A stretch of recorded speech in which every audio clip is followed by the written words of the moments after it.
မမကဲဘာရီကော့နေရလဲ အနီးကက်လာခဲ့ပြောက်သူ့ရဲ့လေဟိုးလက်တောင်လေးလေအမြင်လေးရှည်သွားတာကြီးอ่ะတဲတို့မတ်စကာရာတွေပြန်ရောက်ပြီနော်ဒီတစ်ခါလုံးဝမတူတဲ့မှန်လေးပါပါမယ်တွေ့လားဒါကဒီဘက်ကော့ထားတာဒီဘက်ကမကော့ရသေးဘူးမေရာစာမဒီသူအမြင်လေးအဲ့လိုအရှည်ကြီးဖြစ်သွားတယ်ဒီချာပြရတယ်ဂျင်းဆွဲပြီးပြမှာ ဆုံးဆွဲပြီးပြ အခုလေမျက်တောင်အပေါ်ကုတ်ပြီးသွားရင်ကော့ပြီးသွားရင်တော့အောက်ကိုကော့ပြမယ်ကြည့်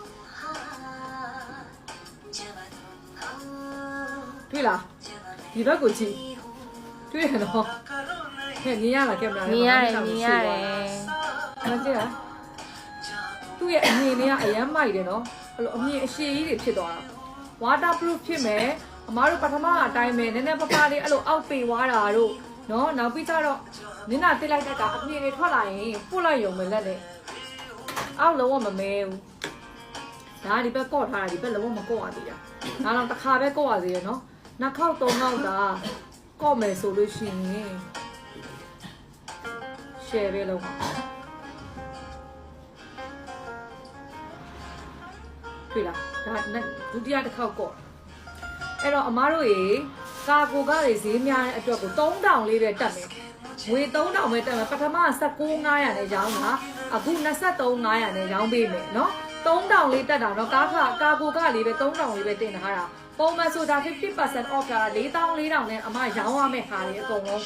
နော်အဲ့တော့အသေးကိုပထမတစ်ခေါက်ကလည်း50 off နဲ့ပေးထားဒီဘူးလေးတွေရှိမယ်ဒီဘူးလေးတွေရှိမယ်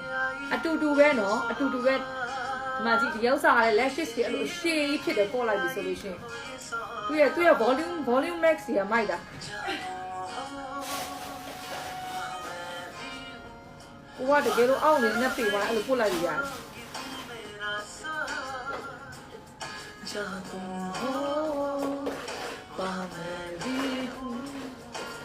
ဒါလုံးဝလက်တောင်မကော့ထားတဲ့ဘက်ဒါအခုနှစ်ခေါက်လေးပဲကော့ထားတဲ့ဘက်တော်တော်ကိုကွာရယ်နော်ဘူးလေးတွေကဒီလိုနှစ်မျိုးလာမယ်နော်အလုံးလေးနဲ့ဒါလေးကကျတော့မှန်လေးပါတဲ့ဟာဒါကတော့အလုံးလေးဒီလိုအလုံးလေးလာမယ်ပိုင်းအောင်လေး